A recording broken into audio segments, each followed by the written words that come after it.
gostaria que a gente iniciasse nossa conversa aqui, você fazendo uma análise do momento político, do ponto de vista da legitimidade, professor.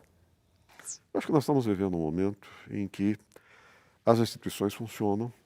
Neste momento, do ponto de vista jurídico, eu não vejo nenhuma, vamos dizer, ilegalidade.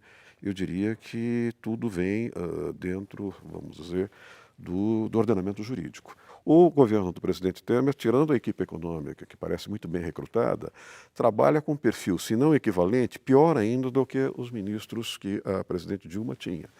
Ao mesmo tempo, não é um homem que jamais tenha se destacado por uma visão de poder, por um projeto de poder. Sempre foi um deputado, vamos dizer, como um político profissional e que se acertando aqui, se acertando ali, um pouco surfando em cima das ondas. O presidente Temer, a gente percebe claramente a sua fraqueza pelas concessões que fez para conseguir manter-se no poder dentro de um presidencialismo de coalizão. Basta ver que ele já trocou alguns ministros, há suspeitas, há denúncias, há comentários, lê-se na mídia que outros ministros também podem ser afastados. Agora, essa é uma dinâmica da política de coalizão que o senhor se refere, que faz parte das nossas regras do jogo. Que faz com que quem está no poder máximo, no caso o presidente da República, para conseguir algumas conquistas, vamos dizer assim, precisa jogar esse jogo. Então, quer dizer, isso faz parte do nosso tabuleiro, quer dizer, das nossas regras. Isso faz parte do nosso jogo e esse jogo vem sendo jogado já há algum tempo. Quer dizer, como sair dele? Exatamente. Esse jogo já vem sendo jogado há algum tempo. Esse jogo é um jogo que decorre de uma estrutura de processo político que tem algumas dificuldades. Se nós olharmos bem, nós não temos partidos sólidos, nós não temos partidos capazes de sustentar por si só a governabilidade de um candidato seu eleito. Quando o presidente Fernando Henrique foi eleito no primeiro turno em 2 oportunidades, o seu partido não deve ter feito mais do que 15% ou 18% dos votos na Câmara e um pouco menos dos assentos no Senado. Já foi obrigado a fazer uma coligação com o PFL e depois foi obrigado a ampliar esse arco para garantir a governabilidade com outros partidos, como o PMDB, inclusive com o PTB. A mesma coisa ocorreu com o Lula. Nos seus 2 mandatos, o Lula precisou fazer um acordo que envolvia um espectro da direita à esquerda que garantia a governabilidade. Isso funcionou em alguns momentos e não funcionou em outros momentos. Em alguns momentos, isso funcionou bem quando nós tínhamos partidos de porte médio. Esses partidos tinham lideranças capazes de sentar, conversar e garantir uma certa fidelidade em troca de cargos aos projetos do governo.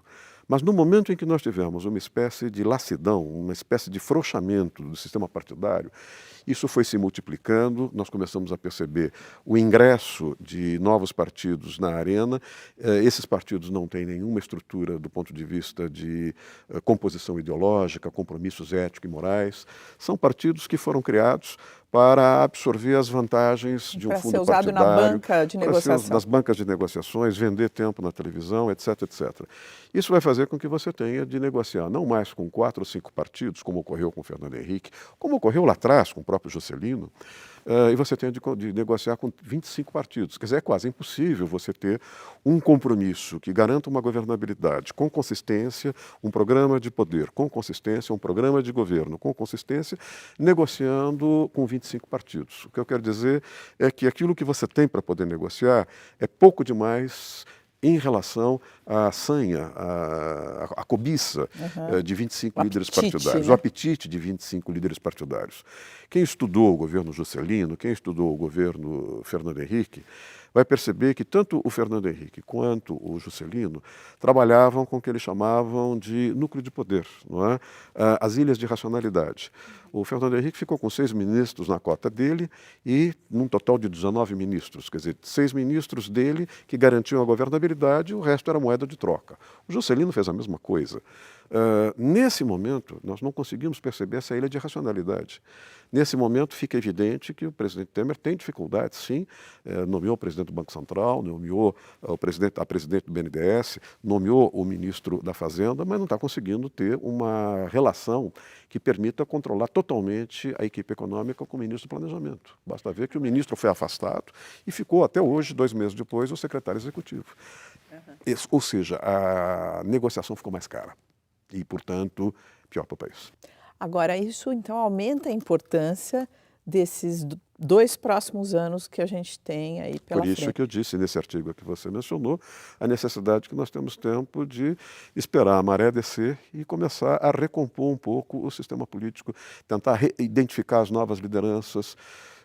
Eu venho, além da universidade, eu tenho um passado como repórter político, um jornalista há 48 anos, o que me faz olhar a realidade, fui repórter no Congresso, o que me faz olhar a realidade no sentido de esperar ver o surgimento de novas lideranças. Nós estamos vendo agora algumas lideranças poentes, algumas lideranças que já estão no ocaso, seja pela idade, seja pela falta de ética, seja porque já não tem mais votos, já não tem mais densidade eleitoral, seja pelas suas incoerências doutrinárias ou por terem sido desacreditados perante o eleitorado. Mas quem são essas novas lideranças? Nós temos de ter um tempo para verificar se essas novas lideranças estão surgindo ou não. Então, mas indo nessa sua linha de raciocínio, de pensar nas novas lideranças, buscar gente jovem. O jovem, ele não quer estar na política, ele despreza esse lugar, ele acha que é um lugar ruim de se estar, que é um lugar que está desmoralizado, que é um lugar feio, sujo de você procurar uma ocupação. Hoje, político virou sinônimo de coisa ruim, sem moral. Como é que a gente sai disso e traz esses futuros jovens líderes políticos para perto? Nós temos que pensar em duas coisas. Primeiro, reforma política, reforma partidária. Isso é óbvio.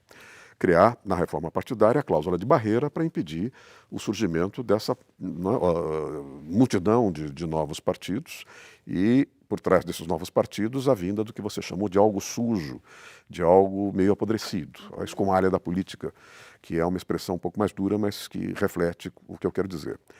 A outra coisa é olhar um pouco para o fato de que a política não se confunde apenas e tão somente com a política partidária.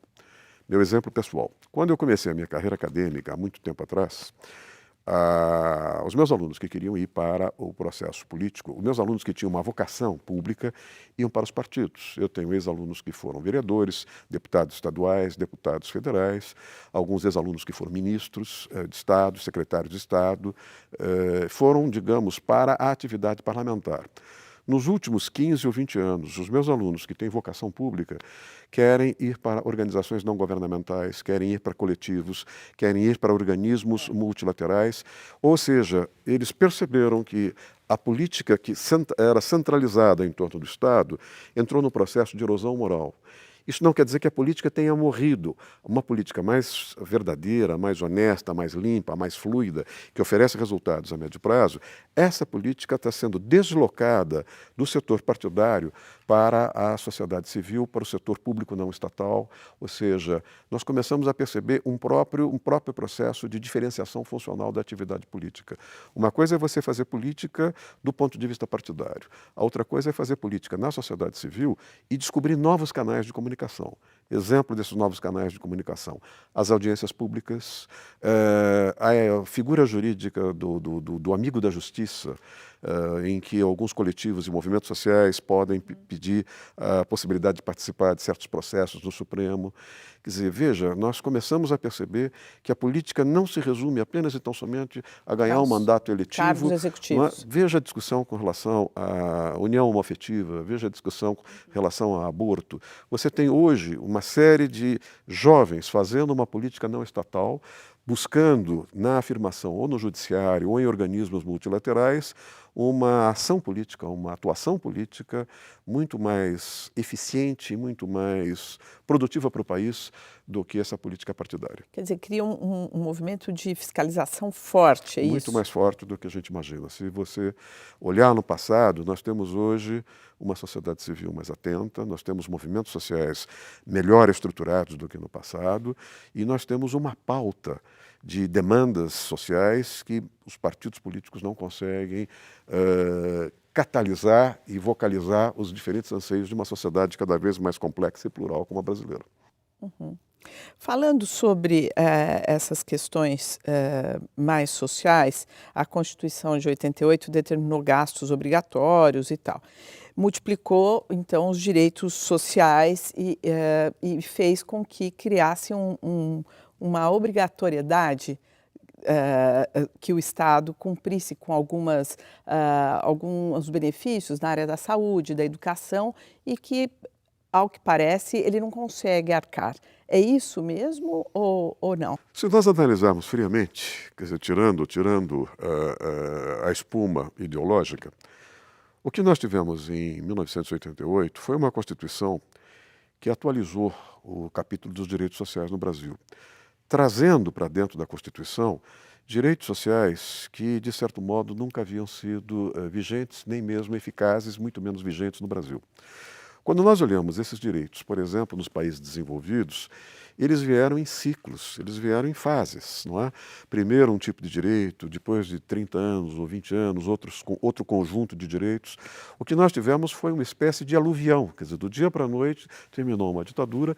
É natural que o término de uma ditadura você tenha demandas reprimidas vindo à tona, todas elas simultaneamente. É natural que num pacto constituinte todas as aspirações possam ser consagradas do ponto de vista formal. E aí vem então a vinculação do orçamento, não é? A ideia de uma Constituição em que o Legislativo fixa percentuais do orçamento para cada área considerada estratégica. Isso chamado de direitos universais, não é isso? Não só direitos universais, nós chamamos isso de Constituição dirigente. Quer dizer, o Legislativo não deixa espaço para o que o Executivo possa, livremente, eleito por uma regra de maioria, decidir as prioridades orçamentárias. É o Legislativo que fixa determinados orçamentos, não é? O que a gente chama isso de dinheiro carimbado. Isso tem uma série de problemas. Primeiro, cria assistencialismo. Cria assistencialismo, mas não é esse o principal problema. Esse é um problema importante, mas não é o principal problema. Não sei se você se lembra que houve uma fase no Brasil em que nós tivemos como uma espécie de grande experiência política a democracia participativa com a Prefeitura de Porto Alegre, depois isso foi se expandindo para uma série de outras prefeituras. Era uma espécie de orçamento participativo. Eu me lembro que eu fui algumas vezes a Porto Alegre e um dia conversando com pessoas vinculadas à Prefeitura, eu perguntei qual o percentual do orçamento que era levado a uma discussão com a comunidade. 3%, 2%. Ou seja, 97%, 98% do orçamento era engessado pelos percentuais obrigatórios determinados por uma Constituição dirigente. Eu faço uma leitura, em princípio, positiva disso, mas realisticamente, eu tenho de fazer uma leitura também negativa. Na hora em que você sabe que o setor, por exemplo, de educação, vai receber X% do orçamento, a primeira questão é, tem crescimento econômico suficiente para eu criar despesas fixas, contínuas ao longo do tempo? Porque se eu fixar despesas contínuas, fixas ao longo do tempo, mas eu tiver uma economia que oscila, e em alguns momentos eu tenho uma queda de receita, isso vai gerar um gargalo, que é o que está acontecendo com a USP, é o que está acontecendo com a Unicamp, é o que está acontecendo com a Unesp. As universidades estaduais públicas têm um patamar de gasto fixado num período em que você tinha uma receita que sustentava esses gastos. Agora você não tem essa receita, elas estão gastando as reservas técnicas, e hoje nós estamos vendo o que está acontecendo com pesquisa, com os cursos de mestrado e doutorado, ou seja, está desorganizando a universidade. Segundo, quando você tem o dinheiro carimbado, você não tem, os setores não têm como coibir o que a gente chama de pressões corporativas. Ou seja, parte desse dinheiro não vai para a atividade fim, ele fica na atividade meio. Eu estudei durante algum tempo, no passado, quando eu digo no passado, é no século XX, o desenvolvimento regional no Brasil, fundamentalmente a Sudene. E eu conheci a Sudene em diferentes momentos. Eu me lembro que houve um momento em que eu senti um orgulho de ter ali na Sudene pessoas absolutamente dispostas a um processo de desenvolvimento regional, um pessoal altamente gabaritado. Depois de algum tempo, eu voltei à Sudene e percebi que aquele pessoal tinha se aposentado, a burocracia tinha crescido, o gasto com atividade meio era muito maior do que o gasto com atividade fim. Ou seja, interesses corporativos acabaram, de alguma maneira, assumindo a maior parte do orçamento que deveria, como finalidade, servir ao desenvolvimento regional. Eu começo a ter, a partir daí, o quê? Inversão de valores, pressões corporativas, uma distribuição de renda sem nenhum compromisso com metas de produtividade, de eficiência. O que Isso parecia... também não entra no loteamento dos Claro que entra, partidos, né? claro que entra. Portanto, aquilo que parecia absolutamente importante, progressista, do ponto de vista de uma discussão constitucional em 1988, na sua implementação ela vai, de alguma maneira, apresentando ferrugens ao longo do tempo. E aí nós temos uma certa dificuldade de resgatar a governabilidade, de reequilibrar o orçamento, de criar, digamos, a possibilidade de definir prioridades. Um dos objetivos da política é definir prioridades. Quando nós olhamos os gastos, nós vamos perceber que nem sempre esses gastos obedecem a certas prioridades, mas obedecem às concessões às pressões Exatamente. corporativas. Aí, nesse cenário que você acaba de desenhar, esses organismos, para onde vão os jovens, que você estava dizendo que teve contato, foram seus alunos e tal, eles que podem fazer a diferença na fiscalização, porque a situação, a organização já existe. Quer dizer, você não, o problema, nesse caso, são as pessoas, não são a forma com que esses organismos eles foram estabelecidos. Que você disse agora que a Sudene era um lugar bom de se estar, e depois você voltou um tempo mais tarde lá e era um lugar tomado pela burocracia, por exemplo. Quer dizer, a única maneira de fiscalizar esses lugares para eles funcionarem bem seriam com esses órgãos fiscalizadores, vamos chamar assim? O que eu quero dizer é que, em outras palavras, nós nos acostumamos a confundir a política com a política girando em torno do Estado. Ou seja, a política girando em torno de uma eleição majoritária para o Congresso, uma eleição para a Presidência da República, ou para o Governo do Estado, para a Prefeitura, e uma eleição proporcional para as câmaras de vereadores, Assembleias, Senado e Câmara Federal. O que hoje nós temos de perceber é que há um deslocamento do processo político para outras áreas da sociedade brasileira. Se nós olharmos de 1990 para cá, mais ou menos governo Itamar, governo Fernando Henrique, primeiro, houve uma abertura da economia brasileira para o exterior e houve um processo não só de privatização de estatais, mas houve um processo de reforma administrativa que liberou para a sociedade muitas das funções que eram do Estado. Em outras palavras, enfatizou-se muito aquilo que se chamou de um potencial autorregulatório da sociedade. A arbitragem cresce a partir daí, a possibilidade de você jogar certas responsabilidades para determinadas comunidades vem a partir daí. Se nós olharmos, esse modelo tem alguma coisa a ver com o modelo de estruturação da sociedade americana. O modelo da sociedade americana se faz muito por meio de uma relação indireta entre o Estado e a sociedade. Essa relação é intermediada por organizações tipo Lions Club, Rotary Club, o Estado lá é bem Associação menor que de o Antigos nosso. Alunos. O Estado é bem menor do que o nosso, mas não quer dizer que o Estado seja mais fraco. O que esse Estado faz é estabelecer marcos regulatórios. Digamos que eu tenho, em minha mão direita, um marco regulatório econômico e aqui eu tenho um marco regulatório de natureza social. Dentro desses marcos, tudo é livre negociação. Dentro desses marcos, você é livre para pertencer a uma entidade sindical, para pertencer a uma igreja, para pertencer a um coletivo, a um movimento social, e você estimula a formação do que nós vamos chamar de uma sociedade reticular, de uma sociedade em redes, sociedade essa estimulada, ela própria, a tentar resolver os seus problemas, não é? O que nós podemos perceber é que nós temos tido aí, na fixação dos marcos, no papel da definição do que sobra para o Estado, que o Estado tem de fazer, uma certa incapacidade do Estado de tomar essas decisões. Por que o Estado tem essa incapacidade de tomar essas decisões? Porque o sistema político partidário brasileiro tem defeitos, e esses defeitos precisam ser pensados e corrigidos. Vejam que esse presidencialismo de coalizão, ele tem dificuldades. No passado, quem resolvia era o poder, no tempo do Império, o poder moderador do imperador, que era um poder autoritário. Eu me lembro que quando escrevi esse artigo, eu descobri um texto que não foi publicado apenas pelos jornais. Não vejo esse texto publicado em livros do Celso Furtado. É um texto que ele publicou depois de cassado. Ele deu uma conferência em Yale, nos Estados Unidos, publicou esse texto na revista da Civilização Brasileira, do Enio Silveira, no Rio de Janeiro, que foi fechada depois de 5 números pela ditadura. A revista era boa demais para ser compatível com a ditadura. E ele dizia o seguinte: nós temos de tomar cuidado, porque se no passado nós tínhamos um poder moderador, agora a gente tem um novo poder para arbitrar as crises de um presidencialismo de coalizão. É o poder militar. Neste momento, a gente percebe que não temos nem o poder moderador do imperador, nem o poder militar. Nós temos o poder do judiciário. não é? E aí entra esse protagonismo do Supremo, entra o protagonismo da magistratura. Quer dizer, nós estamos vivendo uma experiência nova. Até mesmo a magistratura, eu tenho a impressão que está um pouco, vamos dizer, inebriada com o poder que ela ganhou nos últimos tempos. Então, quando nós olhamos essa experiência, desde a experiência com a Lava Jato, desde a experiência do Supremo, as grandes discussões do Supremo, o Supremo contribuiu muito para nós com algumas questões novas, como a questão da união homoafetiva ou a questão das pesquisas com célula-tronco. Mas, ao mesmo tempo, o Supremo também tem tido algumas dificuldades do ponto de vista das suas decisões agradarem toda a opinião pública. Tanto que há alguém dentro do Supremo, alguns ministros dentro do Supremo, que dizem que o Supremo tem de tomar posições contra-majoritárias, ou seja, ele não pode agradar a opinião pública, ele tem de defender o interesse das minorias. Isso não está muito claro, não é? Essas questões não estão muito claras. Eu estou querendo dizer que Mas nós a estamos... sociedade não deveria entender melhor qual que é o papel do judiciário, o judiciário se comunicar melhor com a sociedade, para a sociedade entender o que faz de fato o Nós judiciário. estamos vivendo um momento de muita transformação.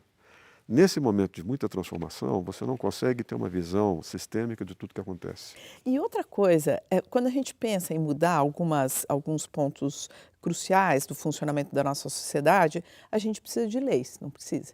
E essas leis, quem fazem essas leis? Não são os políticos que estão... Não necessariamente. Esse é é uma das grandes questões que eu tenho lançado no debate acadêmico. Se nós olharmos nos últimos 20 ou 30 anos, nós vamos perceber um dado que é muito significativo. Você tem uma forte tensão, eu não quero ser professoral, mas você tem uma forte tensão entre governabilidade e legitimidade no final do século XX. Ou seja, controlar a economia, permitir que a inflação seja controlada, criar as condições para retomar o crescimento, por um lado, a expansão dos direitos sociais, por outro lado. Isso tudo foi, nesse embate, não é, foi vencido pelo grupo da governabilidade. Thatcher na Inglaterra, Reagan nos Estados Unidos, Fernando Henrique veio bater aqui depois de algum tempo no Brasil. Isso fez com que você reformasse o Estado e, a partir desse período, você vai descobrir duas coisas. Primeiro, o Estado tenta diminuir, como eu disse, de tamanho, desburocratiza, desregulamenta e joga a responsabilidade para as organizações intermediárias da sociedade. Eu mencionei nos Estados Unidos, Lions, essas coisas todas. Aqui você tem igrejas evangélicas, você tem sindicatos, você tem organizações comunitárias, organizações não governamentais. O que nós estamos vendo é que por trás desse processo tem uma globalização econômica. E essa globalização econômica levou os organismos multilaterais a assumirem para si a responsabilidade por uma modernização legislativa e por uma uniformização legislativa. Traduzindo, organismos multilaterais como Organização para a Cooperação e Desenvolvimento Econômico, Fundo Monetário Internacional, Banco Mundial, Banco Interamericano de Desenvolvimento, começaram a trazer para si responsabilidades que antes eram do legislativo. Aumenta a importância deles. Muito. O poder, né? Deixa de ser claro no que eu quero dizer. Nós estamos vendo a Lava Jato. Na Lava Jato, nós estamos percebendo que existe por trás a aplicação de um direito penal econômico. Quando nós olhamos a modernização do direito penal econômico, essa modernização do direito penal econômico, ela foi pensada não pelo Congresso brasileiro, ela foi pensada por um grupo anti-lavagem de dinheiro, criado na altura de 1985, 1988, em Paris, criado dentro da OCDE, e esse grupo elaborou uma legislação que era uma estratégia para você tentar evitar o terrorismo e a expansão do crime organizado, asfixiando as fontes de financiamento do terrorismo e do crime organizado. Isso vai gerar, não é, uma forte modernização do direito penal econômico e alguns países, o Brasil não faz parte da OCDE, mas em troca do acesso a uma série de vantagens de mercado, tecnologia, empréstimos a juros favorecidos, o Estado brasileiro acabou incorporando na sua legislação interna um direito penal econômico produzido externamente. É esse direito penal econômico que permite à Lava Jato ter esse sucesso que ela teve. Não é? Nesse momento que nós estamos percebendo a mesma coisa com relação à Organização Mundial do Comércio. A Organização Mundial do Comércio está pressionando alguns países asiáticos a terem uma legislação do trabalho. Esses países são uma ditadura. Não é? China é uma ditadura, Vietnã é uma ditadura. Por serem uma ditadura, esses países não têm direitos sociais. Na medida em que eles não têm direitos sociais, o custo final de produção deles não embute o chamado custo jurídico. O Brasil, bem ou mal, você queira ou não queira, é uma democracia. O Brasil é um Estado de direito, o Brasil tem uma CLT, o Brasil tem uma justiça do trabalho. Essa democracia tem um custo, e esse custo vai parar no preço final de um produto no comércio mundial. Como a ditadura não embute o custo jurídico, ela faz um dumping em cima das democracias ocidentais. Vem a Organização Mundial do Comércio e tenta fazer com que os países ocidentais revejam parte da sua legislação trabalhista para reduzir alguns custos, mas obrigar as ditaduras a criarem, com salvaguardas trabalhistas, direitos sociais. Você começa a perceber um crescente protagonismo dos organismos multilaterais na produção das legislações. Esse dado que a imprensa não tem mostrado. Quer dizer que é um dado novo como tendência. Se você prestar atenção, eu costumo brincar com os meus alunos dizendo que o legislativo está perdendo a titularidade da iniciativa legislativa. Ele está virando um fenômeno tiririca. Quer dizer, ele não desaparece, ele é importante, ele é uma casa de ressonância, mas ele não tem o peso político que tinha no passado. O legislativo brasileiro não tem o peso político, não tem a titularidade, a exclusividade da titularidade legislativa que tinha no passado. Ele divide hoje. Não é? Vejam, esse é um fenômeno de 20, 30 anos e não é um fenômeno exclusivamente brasileiro. Você começa a perceber que nós saímos daquela visão de que todo direito é o direito do Estado e todo direito do Estado é um direito constitucionalizado. Quando o Estado cria os que eu chamei de marcos regulatórios e diz vocês podem fazer dentro dos marcos o que vocês quiserem, ele está admitindo a autorregulação, está admitindo a arbitragem. E, ao mesmo tempo, esse Estado, quando vai participar de uma economia globalizada, ele abre a economia interna para se inserir numa economia globalizada, ele começa a, vamos dizer, elaborar parte da sua legislação interna a partir das negociações externas nos organismos multilaterais. Veja se você conhece alguém que já ouviu falar do Centro de Estudos Judiciais das Américas. O que significa isso? Aparentemente é um centro de estudo judicial para estudar o direito nas três Américas. Não é nada disso. Ele tem o nome de Centro de Estudos Judiciais, mas ele é um projeto financiado pelo Banco Mundial, pelo Banco Interamericano de Desenvolvimento, liderado pela Organização dos Estados Americanos, com a finalidade de uniformizar a estrutura judicial da América do Norte, da América Central e da América do Sul. Com isso, você teria uma uniformização no funcionamento do processo civil, do processo penal, o que daria mais transparência para os tribunais, reduziria o custo do funcionamento do judiciário nas três Américas, daria mais segurança jurídica para o empresariado e permitiria, portanto, que você tivesse na América uma possibilidade de concorrer com um custo mais baixo, com maior segurança jurídica, com os países do Pacífico ou mesmo com a União Europeia. O que eu estou discutindo é mudança de legislação processual civil, legislação processual penal, mudança da estrutura física dos tribunais. Não é? Isso está sendo discutido de fora para dentro. Agora, hoje, a exposição que os tribunais, em especial o Supremo, está tendo, isso ajuda a questionar, a revisar esse papel ao que você se Eu acho refere? que nós estamos vivendo uma situação justiça? curiosa. Eu acho que nós estamos vivendo uma situação bastante curiosa. O Brasil vem de uma tradição jurídica filtrada pela Universidade de Coimbra. Quer dizer, o Brasil vem, portanto, de uma tradição coimbrã, e a tradição coimbrã de direito é uma tradição que vem do direito romano, um direito muito burocratizado, um direito cheio de etapas, um direito, a palavra exata é bastante ritualizado. E o que nós estamos percebendo é que há uma espécie de contraponto a essa tradição coimbrã, que é o chamado direito da common law, quer dizer, o direito que se pratica nos Estados Unidos e na Inglaterra, no Reino Unido, que é um direito mais desburocratizado, mais oralizado, mais preocupado com os resultados do processo, enquanto nós vamos discutindo mais etapa por etapa do processo. Nesse momento, se nós olharmos bem, nós vamos perceber, conjugando tudo que eu falei, de um lado você tem uma influência dos organismos multilaterais. Essa influência legislativa vem da common law, de institutos da common law. Quando você olha o que acontece com o pessoal da Lava Jato, Sérgio Moro estudou em Harvard. Se você examinar o perfil, o currículo de todos os procuradores de Curitiba, que estão da República, que estão no caso da Lava Jato, todos estudaram ou na Inglaterra ou nos Estados Unidos. Se você examinar os atuais advogados das empresas acusadas nesse processo, as que estão sendo investigadas e as que já foram convertidas em réis, esses advogados são advogados na faixa de 35 a 45 anos, a maior parte estudou nos Estados Unidos. Se você voltar um pouquinho para trás e der uma olhadinha no que aconteceu no caso do Mensalão, você vai perceber que no mensalão o presidente e o relator Joaquim Barbosa, que estudou também nos Estados Unidos, que estudou na Europa, mas também nos Estados Unidos, num determinado momento assumiu uma posição de muita liderança e aqueles advogados mais antigos não conseguiram, não é, sucesso. Quem são esses advogados mais antigos? São os advogados que tinham apenas e tão somente uma formação lá atrás, uma formação coimbra. Não foram capazes de perceber que o mundo mudou, que a economia se globalizou, que há uma tentativa de, vamos dizer, difusão das famílias jurídicas com um peso maior da common law. Nesse momento está acontecendo uma coisa curiosa, mesmo fora da área penal, mesmo em outras áreas, os advogados vão ficar irritadíssimos comigo, mas paciência. Há uma geração de advogados que ainda tem muita capacidade contributiva, com 65 anos, 60 e poucos anos. Esse pessoal vem perdendo mercado de trabalho para advogados com 40, 45 anos de idade, que têm uma percepção mais sistêmica dessas transformações. A Lava Jato está mostrando isso. A Lava Jato está mostrando isso. Quando nós pegamos algumas empreiteiras... Esse seria um dos legados da Lava Jato. Um dos legados da Lava Jato. Não é? É só você comparar, quando você pega algumas empreiteiras que tiveram problemas lá no mensalão, e essas empreiteiras voltaram a ter problemas na Lava Jato, elas trocaram seus advogados. Seus advogados do mensalão pertenciam a uma geração mais velha. Os advogados hoje pertencem a uma geração mais nova. Você tem uma geração mais nova que entende essas mudanças com maior facilidade.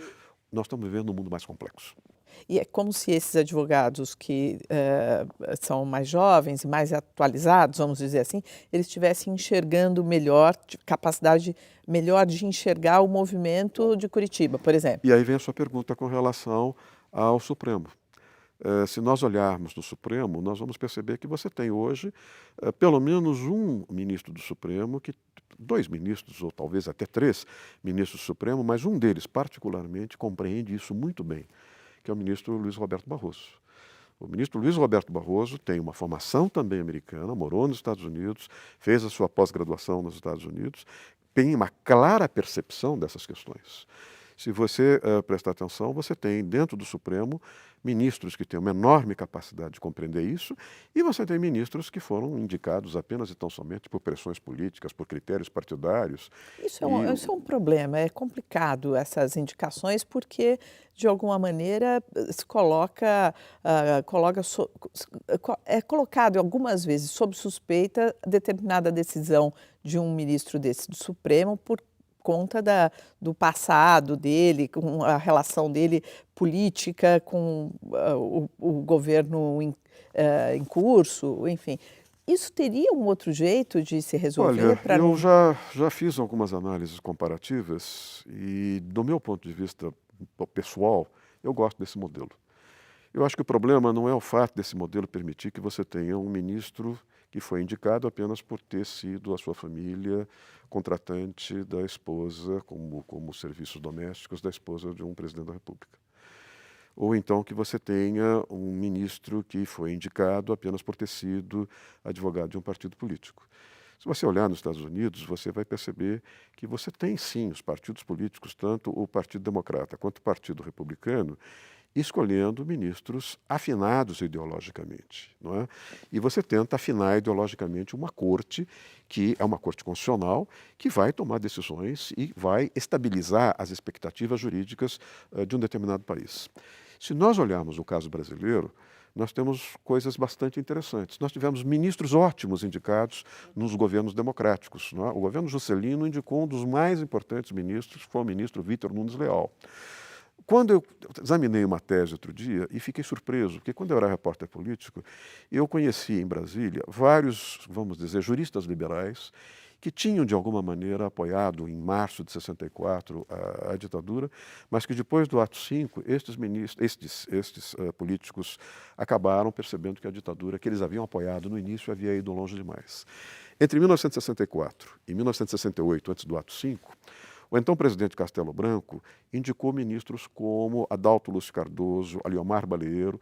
Eram deputados conservadores com uma formação liberal e, surpreendentemente, eles tiveram, num determinado momento, o pudor, principalmente o ministro Adalto Lúcio Cardoso, de renunciar ao cargo quando a censura de imprensa começou a crescer e foi no caso, creio que, do jornal Movimento. Não sei se os espectadores se lembram, talvez não. Esse é um caso que vem ali na altura de 1972, 75, eu também já não me lembro a data exata, em que o ministro que foi indicado pela ditadura vai votar contra a ditadura, rasga a sua toga, joga a toga no chão e vai embora. Foi uma força brutal. E vai renunciar e vai dizer: eu não sirvo a uma ditadura. Eu servi a um governo lá atrás numa situação de tumulto. Mas daqui para frente, nós cruzamos uma Como se ele zona tivesse se cinzenta. rebelado, não é? Ele se rebelou. Não é? O ministro Aliomar Baleiro fez a mesma coisa. Ou seja, nós tivemos bons ministros. O governo Jango, que todo mundo fala muito mal, chegou a indicar também ministros muito bons, como Evandro Lins e Silva, por exemplo. Não é? O que é que eu quero dizer? Eu acho que vai depender muito da visão de estadista de quem estiver no Palácio do Planalto. O que eu não sinto é que, nos últimos anos, nós tenhamos tido indicações felizes para o Supremo brasileiro. Estas indicações, quando eu digo os últimos anos, vamos colocar aí algumas nos últimos 20 anos. Ou seja, já vamos incluir 3, não é, presidentes da República. Eu não vejo em 3 presidentes da República uma preocupação, como nos Estados Unidos, de indicar ministros para o Supremo que tivessem uma visão de mundo clara. Se eu sou um conservador, eu posso indicar um conservador que vá pensar o seu cargo com muita altivez dentro de um viés conservador. Se eu sou um progressista, que vá pensar a realidade jurídica com um viés progressista. Escolheram, em alguns momentos, figuras menores. Nós tivemos até corretores de imóveis como ministro supremo na década de 90. Você citou o Barroso, o ministro Barroso, e ele recentemente falou que deveria ter uma força-tarefa no trabalho, no foro privilegiado em Brasília, porque os políticos ficam ali esperando a hora de serem julgados e avaliados num ritmo menor, por exemplo, do que em Curitiba. Aí eu fico pensando assim, quando a Constituição fala que somos todos iguais perante a lei, não somos, não é verdade? Nunca fomos iguais. Nunca fomos iguais. A trajetória brasileira mostra um claro deslocamento entre a pretensão de igualdade que nós trazemos em instituições do Estado de Direito moderno e uma realidade clânica da qual nós não livramos até hoje. Quer dizer, se nós olharmos, nós vamos perceber que a ideia de foro privilegiado, de alguma forma, era uma tentativa de você proteger certas figuras dirigentes no status de ministros de uma guerrilha judicial. Quer dizer, uma das estratégias, isso não é uma coisa recente, isso não é uma coisa dos últimos 20 anos, é uma coisa que nós tínhamos ali lá atrás, quando caiu Getúlio, Lacerda já fazia isso, não é? Você utilizar o judiciário como uma forma de criar dificuldades para ministros e travar a governabilidade e depois dizer que ele é um governante incompetente. O foro privilegiado é uma forma de você tentar preservar a figura de um dirigente contra essa guerrilha partidária que é muito predadora, que é muito, vamos dizer, paralisadora. O que isso acabou gerando foi, evidentemente, uma banalização. Não é? Essa banalização acabou, de alguma maneira, fazendo com que nós tenhamos a ideia de que o foro privilegiado é uma forma daquele ministro que foi flagrado pela Lava Jato livrar-se com uma certa facilidade. Eu diria que tem algo aí também que a gente não vê com cuidado. No foro privilegiado, no fundo, ele tem direito a um só julgamento. Ele não tem a quem recorrer mais. O ministro vai ser julgado pelo Supremo e foi julgado e acabou. Não é? Se for condenado, está liquidado. Se eu não tivesse foro privilegiado, eu tenho direito a um segundo grau, a um terceiro grau, ou seja, no fundo eu saio da primeira instância para a segunda instância, para o Superior Tribunal de Justiça até chegar ao Supremo. Quer dizer, eu acho que a figura do foro privilegiado tem de ser revista. Da maneira como está, ela tem de ser revista. Ela foi banalizada, eu não sou contra necessariamente o instituto. Entendi. Agora, dentro desse nosso capítulo aqui da corrupção, eu gostaria de saber a sua opinião quanto ao movimento no legislativo para tentar revogar algumas leis que, de alguma maneira, enquadram corruptos com mais firmeza. Bom, você tem a possibilidade de fazer 2 leituras a partir da sua pergunta. A primeira leitura é uma leitura absolutamente direta e objetiva. É evidente que quando alguns senadores e alguns deputados começaram a fazer críticas ao excesso da Lava Jato, esses deputados estavam pensando em si próprios. Ou seja, se nós aliviarmos a legislação agora... O que será de nós amanhã? O que será de nós amanhã? Não é? Se nós não aliviarmos a legislação, o que será de nós amanhã? Não é? E aí você percebe claramente que é uma atitude cínica, é uma atitude imoral, e em causa própria. não é? Eu vou mexer na legislação para impedir que aqueles justiceiros me peguem. Exato. Ou seja, esses justiceiros só podem ser justiceiros se você tiver uma legislação. Se essa legislação for rigorosa. Se eu abrandar o rigor, eu desmoralizo. Exato. Não é? É um pouco essa ideia. Mas você também tem uma segunda ideia. A segunda ideia é que, num certo sentido, o Ministério Público cresceu. Esse Ministério Público fez um projeto a partir de 1,5 milhão de assinaturas, e esse Ministério Público vem ganhando um protagonismo, e aí nós começamos a perceber que, em alguns momentos, onde é que esse protagonismo pode parar? Não estou fazendo uma crítica ao Ministério Público. Eu estou querendo dizer que aquele desenho que todos nós trabalhamos, com o qual todos nós trabalhamos, de uma tripartição dos poderes, começa a ficar, vamos dizer, simples demais para dar conta de uma sociedade complexa demais. Quer dizer, nesse momento nós precisamos reinventar ou estudar, a partir de gargalos estruturais, uma nova engenharia institucional. Há alguns professores americanos que falam naquilo que eles chamam de experimentalismo democrático. Não é?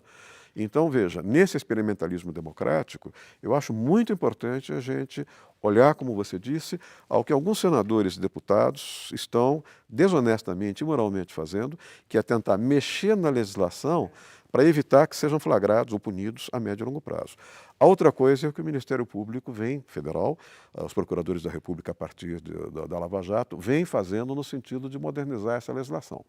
Se você prestar atenção, são dois movimentos, um movimento defensivo da classe política e um movimento apoiado pela população que vem do Ministério Público. Vai chegar uma hora em que você vai ter um confronto entre os dois. Agora, como fazer o judiciário um ambiente mais transparente para a sociedade? Eu já escrevi pelo menos alguns livros sobre o judiciário, foi objeto de minhas pesquisas durante 10, 15 anos. Eu não sei se eu frustraria você se dissesse que eu não tenho uma resposta objetiva. Sei. Sou irmão de magistrado, conheço magistrados, sou professor de magistrados, tem vários magistrados que são meus alunos. Ela é uma instituição complexa. Veja, de um lado, ela se legitima com a questão da Lava Jato, mas de outro lado, neste momento, no momento que nós estamos gravando, todos os jornais estão mencionando um projeto de lei orgânica da magistratura que eleva, entre outras coisas, os salários da magistratura para 17 salários, que dá alguma coisa como 21 penduricalhos, e esses 21 penduricalhos não são considerados, não são computados para efeito de teto, porque há uma interpretação do judiciário de que eles seriam verba indenizatória. Ou seja, quer dizer, olha a dificuldade, o mesmo judiciário que se legitima na Lava Jato, assume uma perspectiva tão corporativista, mas tão corporativista, que num determinado momento você começa a imaginar que os juízes não são deste mundo. Eles vivem numa república independente, em algum planeta. Eu me lembro que uma vez um aluno meu trouxe um discurso de posse de um presidente do Tribunal de Justiça em que ele disse alguma coisa: acima de mim só Deus. Não é? Eu vi isto eu não gostaria de dar o nome, mas é de um presidente desembargador do Tribunal de Justiça de São Paulo. Há muito tempo atrás... Desembargadores que chegam a salários de 100 mil reais por mês. Recentemente, uma pesquisa coordenada pelo economista Nelson Marconi, da Fundação Getúlio Vargas, dizendo que tribunais de justiça de São Paulo e Minas Gerais, salários entre penduricalhos e outras coisas, de 100 mil reais. Em Minas, de acordo com o jornal de ontem que eu vi, teria sido detectado um ganho de 200 mil. Alguém teria ganho 200 mil. E eu me lembro que, algum tempo atrás, conversando com um amigo que era ministro supremo e com um antigo conselheiro nacional de justiça, ele se queixava muito de que o ministro supremo, ainda que tivesse direito a um carro oficial, ganhava, segundo ele, um salário que ele considerava baixo. Eu me lembro que um membro do Conselho Nacional de Justiça disse: então deixe o Supremo, renuncie ao cargo de Supremo e vai ser desembargador em algum tribunal brasileiro, de justiça brasileiro. Quer dizer, é uma desproporção muito grande. Porque estoura o teto do funcionalismo, né? Você estoura o teto do funcionalismo e você faz com que, em nome do princípio da isonomia ou do princípio da igualdade, que nós discutimos 2 minutos, outras categorias peçam o mesmo tipo de tratamento. Então, com isso, você vai desorganizando as finanças públicas. Se você olhar, se os juízes tiverem, se os ministros supremos tiverem esse aumento que estão pleiteando, imediatamente você vai ter o pessoal da Receita Federal, da Polícia Federal, Advocacia Geral da União, procuradores da República querendo o mesmo tipo de tratamento. Quer dizer, num desse momento você não consegue fechar. Que é o que a gente dizia lá com relação à Constituição, de dar os benefícios e tudo, você não consegue arcar e você quebra o Estado. Deixa eu contar uma coisa que pode ser interessante. Em 1976, entrou em vigor uma Constituição portuguesa que foi feita com forte inspiração de um jurista ou dois juristas que acabaram também sendo fonte inspiradora da Constituição de 88. Os dois são meus amigos, mas um deles é particularmente amigo, e um deles saiu, quando veio a Revolução dos Cravos, em 74, em Portugal. Ele fazia a London School, fazia o doutorado, saiu de Portugal, saiu de Londres, veio para Portugal, se elegeu pelo Partido Comunista Português, foi um dos principais ativistas da redação da Constituição Portuguesa, que vai entrar em vigor em 76, cria o que nós chamamos, alguns minutos atrás, daquele dinheiro carimbado, da Constituição dirigente, cria aqueles percentuais, etc., etc., e também desenvolve o conceito de cláusulas pétreas. Não é? Eu não posso mexer em certas coisas. Em 2000, no ano de 2000, quando o governo Fernando Henrique fez uma proposta de reforma constitucional, e alguns setores, entre eles a OAB, foram contra, nesse debate acadêmico, nesse contrafogo, eu me lembro que a OAB convidou um desses dois juristas portugueses para vir para o Brasil e fazer uma palestra. No fundo, a palestra, eles imaginavam na OAB, que seria o redator da Constituição Portuguesa, mostraria o grande sucesso da Constituição Portuguesa e faria uma crítica ao projeto Fernando Henrique. Aconteceu exatamente o oposto. Esse homem, lá atrás, que tinha saído da London School, que veio se candidatar pelo Partido Comunista, naquele momento era o presidente da Assembleia Revisora Portuguesa. E, em vez de dizer aquilo que a OAB imaginava, ele disse: eu não posso engessar as futuras gerações, eu cometi um erro lá atrás, eu acho que nós temos de rever a Constituição Portuguesa, é isso que eu estou tentando fazer. Não é? E, de repente, quando terminou, eu era o debatedor dele, o presidente da OAB me olhava, o presidente da seccional da OAB me olhava e me dizia: o que eu faço? A plateia não sabia se vaiava ou se ficava quieta. Por educação, ela ficou quieta. E aquilo gerou uma situação absolutamente insólita. Eu nunca vi isso na minha vida. Não é? Eu nunca vi isso na minha vida. E ele disse: eu peço desculpas se eu os frustrei. Quer dizer, nós, mais uma vez, ele usou a expressão, nós temos de trabalhar com experimentalismo democrático. Em alguns momentos as cláusulas pétreas foram importantes, em outros momentos elas podem travar a governabilidade. Exemplo, vamos imaginar que a gente tenha X% para gastar em educação. De repente nós temos a melhor educação do mundo, mas não temos dinheiro para a saúde. E eu estou proibido de remanejar dinheiro da saúde, da educação para salvar a saúde. Quer dizer, eu preciso de alguma flexibilidade num contexto, como eu disse, mais plural e aberto e complexo. Agora, como assegurar esses direitos universais, aí, a saúde e educação, que são os básicos, sem acabar, por de ponta cabeça os cofres públicos? Ou seja... É um processo de longa maturação política, é um processo de cultura cívica, é um processo de maturação política. Se nós tivermos, por exemplo, cláusula de barreira, se nós tivermos certos controles mais efetivos de financiamento partidário, se nós tivermos campanhas mais curtas e campanhas mais programáticas, não é? Nós vamos gradativamente melhorar a classe política. Quando nós vimos aquela votação na Câmara, em que cada deputado, ao votar o afastamento da presidente, a admissibilidade do processo, fazia um discurso, não é? Minha sogra, meu cachorrinho, usou a expressão minha amante, não é? Aquilo mostra uma certa situação. A primeira pergunta que algumas pessoas me fizeram, alguns alunos me fizeram é: será que a sociedade brasileira é tão ruim quanto a classe política? Não é? E eu disse: eu acho que não, a sociedade não é tão ruim, os mecanismos de representação é que estão enferrujados. Ou seja, nós temos de buscar o tal experimentalismo democrático, nós temos de ousar, nós temos de fazer reforma. Mas o governo tem que antes deixar de ser refém dos políticos, não é? Como é que você torna esse governo refém? Como é que você destrava esse processo? Se é o Congresso, você diz: eu tenho de tornar o governo, libertar o governo da posição de refém da classe política. Mas dentro da democracia, você só fará isso a partir da classe política, a partir da Câmara e do Senado.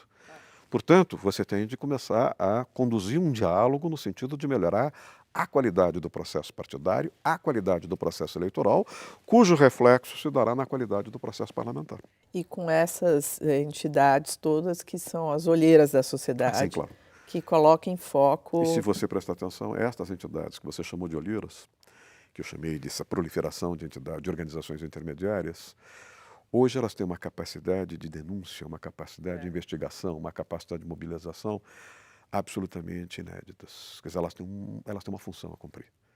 Ou seja, aparentemente eu sou pessimista, não sei se parece, aparentemente pareço pessimista, mas eu sou bastante otimista. É, uma sociedade que passa por um processo como a gente está vivendo, é algo muito, primeiro terapêutico, mas, a gente aprende com isso, de repente a Eu não gente sei, na minha idade, e na idade dos meus colegas de turma, meus colegas de universidade, da minha geração, quando nós olhamos para o passado, não há sombra de dúvida de que hoje o país é melhor do que era no passado.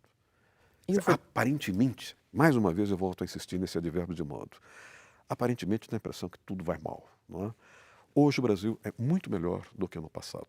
No passado você não imagina que você teria a reconstitucionalização do Brasil em 85, uma nova Constituição em 88 e em 92 você estaria num processo de impeachment sem risco algum de golpe.